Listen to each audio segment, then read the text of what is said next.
إن الحمد لله نحمده ونستعينه ونستغفره ونعوذ بالله من شرور أنفسنا ومن سيئات أعمالنا من يهده الله فلا مضل له ومن يضلل فلا هادي له أشهد أن لا إله إلا الله وحده لا شريك له وأشهد أن محمدا عبده ورسوله الذي لا نبي ولا رسول بعده. اللهم صل على محمد وعلى آل محمد.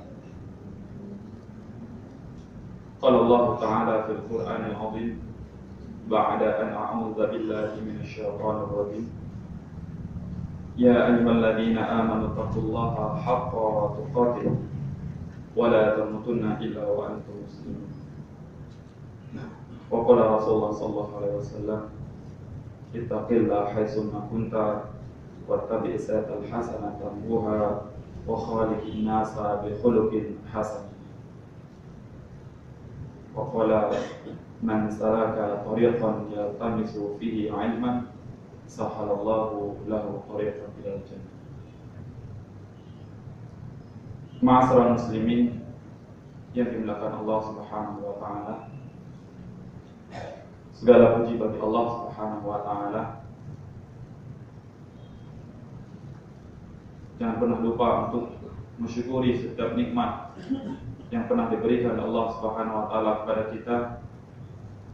Bukan saja nikmat duniawi, karena nikmat duniawi Allah Subhanahu wa taala bagi rata. Apakah dia seorang muslim atau dia seorang kafir. Tetapi kalau nikmat kesempatan, nikmat hidayah itu tidak akan diberikan oleh Allah Subhanahu wa taala kepada seluruh hambanya, melainkan orang-orang yang terpilih, melainkan hambanya mau mencari hidayah kepada Allah Subhanahu wa taala. Jamaah yang dimuliakan Allah Subhanahu wa taala. Apalagi zaman kita sekarang adalah zaman penghujung, akhir daripada akhir zaman. Rasulullah SAW mengibaratkan akhir zaman itu seperti gelap gulita. Coba kita bayangkan, seandainya kita berada dalam sebuah rumah,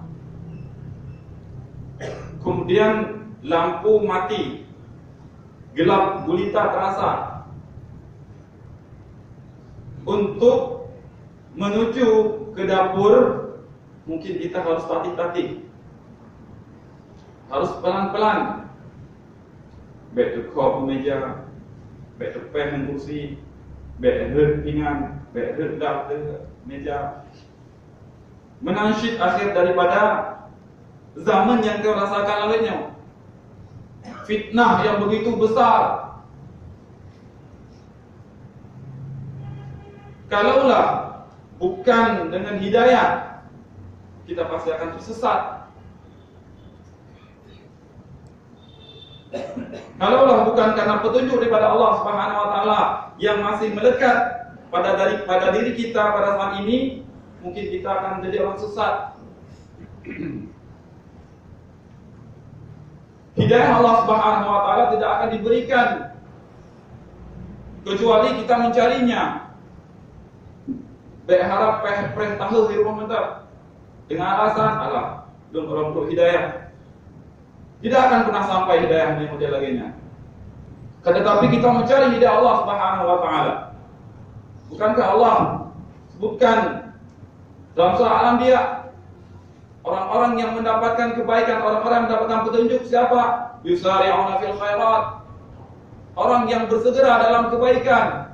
Dia tinggalkan aktivitas-aktivitasnya, dia tinggalkan pekerjaan-pekerjaannya, dia berlari menuju panggilan Allah Subhanahu wa taala. Mereka akan mendapatkan petunjuk Allah.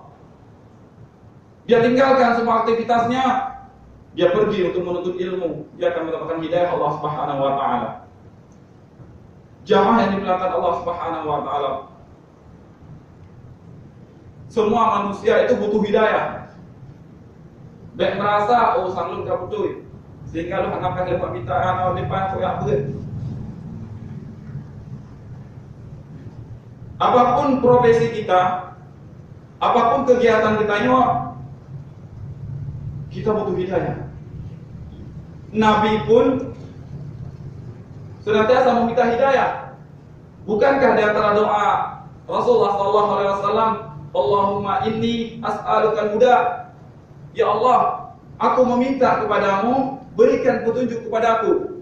Sama Nabi, orang yang telah dijanjikan Allah Subhanahu wa taala masuk dalam surga, tetapi dia masih meminta hidayah kepada Allah. Apalah kita? Siapa yang akan menjamin kita masuk surga? Maka sudah lebih pantasnya kita untuk meminta hidayah kepada Allah Subhanahu wa taala. Karena begitu pentingnya hidayah bagi manusia. Allah Subhanahu wa taala pun memaktub doa pertama dalam Al-Quran itu doa meminta hidayah. Tidak ada doa yang lain. Kita lihat di dalam surat Al-Fatihah ayat yang ke-6. Mungkin ayat ini sampai kita baca. Apalagi ayat ini menjadi bacaan yang wajib apabila kita mengikuti salat berjamaah, apabila imamnya membaca dengan keadaan sir. Maka syarat untuk sah salat kita harus baca Al-Fatihah. Akan tetapi kita kadang membaca, akan tetapi tidak akan membawa rasa ketakwaan kita yang lebih pada Allah Subhanahu wa taala lantaran kita tidak tahu maknanya, kita tidak tahu faedah yang terkandung dalam surah Al-Fatihah. Jamaah yang dimuliakan Allah Subhanahu wa taala. Ayat ke-6 daripada surat Al-Fatihah adalah iyyaka na'budu wa iyyaka nasta'in. Ya Allah, berilah kami jalan petunjuk, yaitu jalan yang lurus. Jamaah yang dimuliakan Allah Subhanahu wa taala, jalan yang dibawa oleh Rasulullah SAW jalan yang lurus. Jalan yang senantiasa dibimbing oleh wahyu dan terbebas daripada hawa nafsu. Maka ikuti jalannya. Karena kebaikan daripada tanya berdusta terhadap doa. Dalam sholat kita yang berdoa, ihdinas siratal mustaqim, ya Allah, petunjuknya adalah jalan yang lurus. Akan tetapi di luar sholat kita mengatakan saya adalah pluralisme sejati. Tapi dalam luar sholat kita masih berbuat syirik. Tapi dalam luar sholat kita masih menipu orang. Tapi di luar sholat kita masih berdusta. Berarti kita berdusta dengan doa kita, dengan meminta kepada Allah Subhanahu wa taala. Ma'asyiral muslimin yang dimuliakan Allah Subhanahu wa taala. Kita lihat ayat yang ke-6 dalam surah Al-Fatihah. Allah Subhanahu wa taala menuntun kita untuk meminta hidayah kepada Allah Subhanahu wa taala. Kita mulai dari ayat pertama. Bismillahirrahmanirrahim, bukan doa. Alhamdulillahirabbil alamin, di situ bukan doa. Memuji Allah. Ar-Rahmanir-Rahim, juga bukan doa. Memuji Allah. Maliki yaumiddin, meyakini Allah sebagai raja, juga bukan doa. Baru iyyaka na'budu wa iyyaka nasta'in. Baru di situ terdapat ya Allah, berilah, ya Allah, berilah kami jalan yang lurus. Ya Allah, berilah kami hidayah, yaitu jalan yang lurus. Jamaah yang dimuliakan Allah Subhanahu wa taala. Menarik. Allah Subhanahu wa taala tetapkan doa meminta hidayah itu pada ayat yang ke-6. Menurut Ibnu Katsir, faedah Allah Subhanahu wa taala menetapkan ayat meminta hidayah itu pada ayat yang ke-6. Allah Subhanahu wa taala mengajarkan kita, sebelum kita meminta pada Allah, sebelum kita mohon pada Allah, terlebih dahulu kita memuji Allah.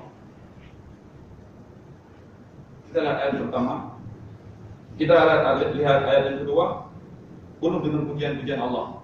Maka begitu pula apabila kita meminta pada Allah, memohon pada Allah, pujikanlah Allah terlebih dahulu.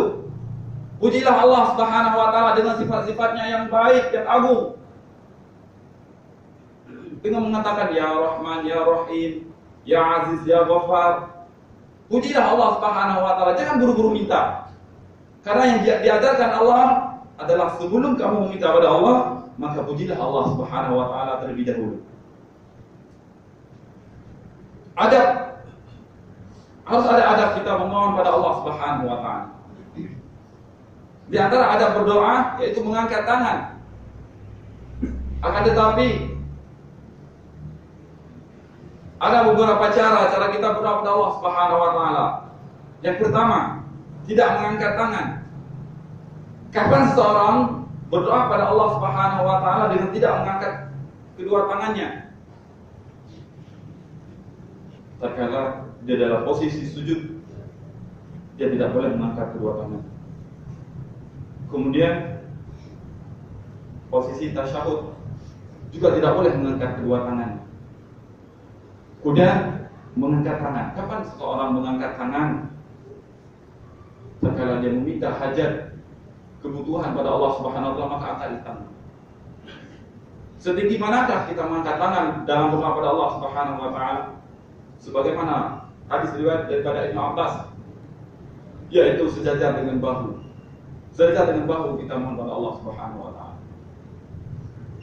Apabila hajat itu lebih penting, maka angkat tanganlah lebih tinggi lagi. Sebagaimana Rasulullah SAW mengangkat kedua tangannya tatkala mau terjadi perang Badar. Jamaah yang dimulakan Allah Subhanahu wa taala.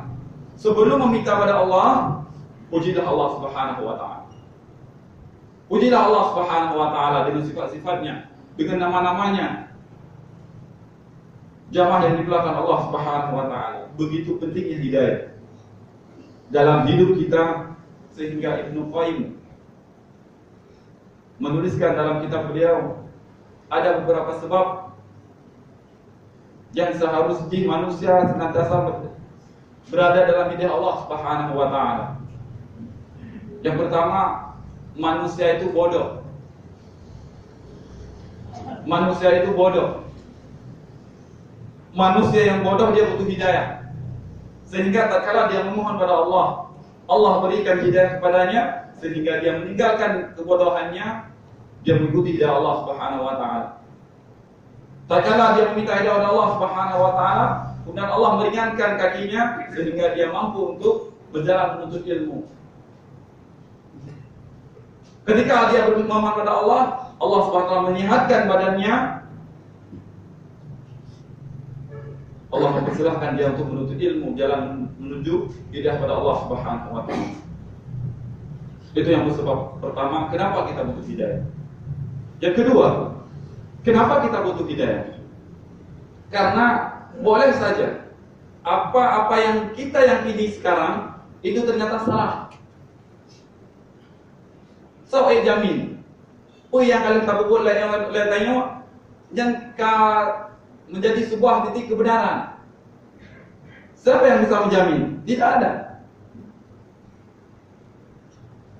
Maka dari itu kita butuh hidayah. Sehingga kalau ada amalan-amalan yang selama ini kita tujukan pada Allah Subhanahu wa taala ternyata itu salah, kita mohon hidayah pada Allah.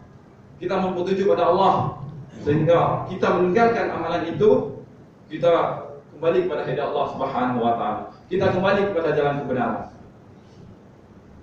Karena banyak jamaah yang dimulakan Allah Subhanahu wa taala, saudara-saudara kita, bahkan kita sendiri kadang kita meyakini sesuatu yang luar biasa padahal keyakinan kita itu salah. Kita butuh hidayah. Manusia seperti ini butuh hidayah. Kemudian yang ketiga, apa sebab manusia itu butuh hidayah? Karena boleh saja kita mengetahui ilmunya sebagian, akan tapi sebagian lagi kita tidak mengetahuinya. Kita hanya mengetahui sunnah cuma sekedar gini saja. Tetapi ada yang lebih besar lagi, mungkin kita tidak pernah tahu. Maka orang seperti ini kita perlu hidayah. Meminta kepada Allah Subhanahu wa taala agar dia tidak bersikap dengan sikap yang man alif untung, seakan dunman dan yang betul. Dia mempelajari ilmu, sangat lagi betul lihat, sehingga dia bersikap man alif untung, seakan duntok yang betul ini salah dulu. Orang seperti ini butuh hidayah. Kita butuh hidayah pada Allah Subhanahu wa taala. Sehingga tatkala hidayah masuk dalam diri kita, kita tidak suka memvonis orang lain. Pane wajah anak betul, pane wajahnya salah, pane wajahnya pelan-pelan. Kita butuh hidayah, jamaah yang dimuliakan Allah Subhanahu wa taala. Saudara-saudaraku yang dimuliakan Allah Subhanahu wa taala. Kenapa berikutnya kita butuh hidayah pada Allah Subhanahu wa taala? Karena boleh saja kita meyakini sesuatu itu benar, kan tapi kita belum mampu untuk melakukannya. Kita tahu merokok itu haram, akan tetapi ada sebagian daripada kita belum mampu untuk membuangnya. Maka orang seperti ini butuh hidayah. Kita tahu meninggalkan sholat berjamaah adalah merupakan sebuah sifat kemunafikan. Akan tapi kita belum mampu untuk melakukannya. Kita tahu riba itu dosa yang paling besar. Tetapi kita sekarang masih mungkin senang berbisnis dengan bisnis riba, kredit motor, pinjam uang Pak Peng, macam-macam koperasi. Kita butuh hidayah kepada Allah Subhanahu wa taala. Jamaah yang dimuliakan Allah Subhanahu wa taala. Kita tahu istri kita apabila tidak menuntut aurat, maka imbasnya tatkala kiamat kita tahu, tapi kita belum mampu untuk berbuat, maka kita butuh hidayah. Kita tahu jenggot itu sunnah Rasulullah SAW, tetapi kita belum mampu untuk memeliharanya. Kita butuh hidayah daripada Allah Subhanahu wa taala. Kita tahu celana cingkrang itu sunnah daripada Rasulullah SAW, tetapi kita belum mampu untuk melakukannya, maka kita perlu hidayah kepada Allah. Kita perlu kekuatan pada Allah Subhanahu wa taala. Yang terakhir, kenapa kita butuh hidayah daripada Allah Subhanahu wa taala? Karena akhir daripada hayat kita tidak ada jaminan apakah kita mati dalam keadaan beriman, atau mati dalam keadaan kafir, atau mati dalam keadaan kemunafikan. Jangan berbangga dengan amalan-amalan yang lainnya. Jangan berbangga dengan amalan-amalan yang kita buat. Bukankah menjadi contoh sahabat Rasulullah SAW yang lebih soleh daripada kita, yang lebih alim daripada kita, seperti Rajul bin Amfuah. Bahkan pada masa zaman Rasul dia sebagai duta ilmu. Kan tetapi tatkala Mustalah Al-Kadzab lahir, dia mengaku sebagai seorang nabi. Rajul bin Amfuah menjadi pengikut daripada Mustalah Al-Kadzab. Padahal sebelumnya dia duta ilmu, orang yang paling berilmu. Kita kenal Abdurrahman bin Abdul Rahim, seorang yang penghafal Quran. Tapi tatkala terjadi perang, dia menyusup dalam barisan musuh, bukan untuk menyerang musuh, melainkan untuk bertemu dengan seorang perempuan yang jatuh jilbab. Bagaimana akhir daripada hayat hidup mereka? Maka dari itu tidak ada jaminan, tidak ada jaminan bagi kita akhir daripada hidup kita, apakah kita dalam keadaan mati dalam keadaan beriman, atau mati dalam keadaan kekafiran. Maka dari itu kita senantiasa butuh hidayah kepada Allah Subhanahu wa taala. Senantiasa meminta hidayah kepada Allah Subhanahu wa taala. Baik dia minta, ya Allah, kula rezeki lu. Ya Allah, upaya kemudian. Bukan itu doa yang pertama diajarkan Allah, melainkan ya Allah, berilah petunjuk kepadaku. Jamaah yang dimuliakan Allah Subhanahu wa taala. Memang petunjuk itu milik Allah Subhanahu wa taala. Hidayah itu milik Allah. Kita tahu hidayah itu milik Allah. Kita hanya mampu untuk berdoa. Kita tahu siapa Rasulullah SAW, seorang nabi. Tatkala beliau mengangkat kedua tangannya, niscaya Allah pasti akan mengabulkan doanya. Tetapi paman beliau mati dalam keadaan kafiran. Kita tahu Nabi Nuh, nabi yang soleh, tetapi istrinya mati dalam kekafiran. Maka dari itu pula, kalau kita melihat ada istri-istri daripada ustaz-ustaz, ada istri daripada orang-orang yang mengaku sunnah, ada anak-anak mereka yang belum mampu untuk menutup hijab, yang belum mampu untuk menutup aurat secara sempurna, bahkan ikut aurat yuk, maka jangan dulu kita memvonis. Boleh saja dia tengah malam memanjiri air matanya dengan berdoa kepada Allah. Apalah boleh buat? Hidayah itu milik Allah. Allah Subhanahu wa taala belum memberikan hidayah kepada istrinya. Allah belum memberikan hidayah kepada anaknya, sehingga anaknya dalam keadaan bukan dalam keadaan hidayah kepada Allah Subhanahu wa taala. Dari itu kita senantiasa berdoa kepada Allah. Utamakan doa meminta hidayah kepada Allah Subhanahu wa taala, supaya kelak kita hidup di dunia ini tidak disia-siakan oleh Allah Subhanahu wa taala. Barakallahu li wa lakum fil Qur'anil azim wa nafa'ani minal ayati wa dzikril hakim wa taqabbala minni wa minkum tilawatahu innahu wal ghafurur rahim.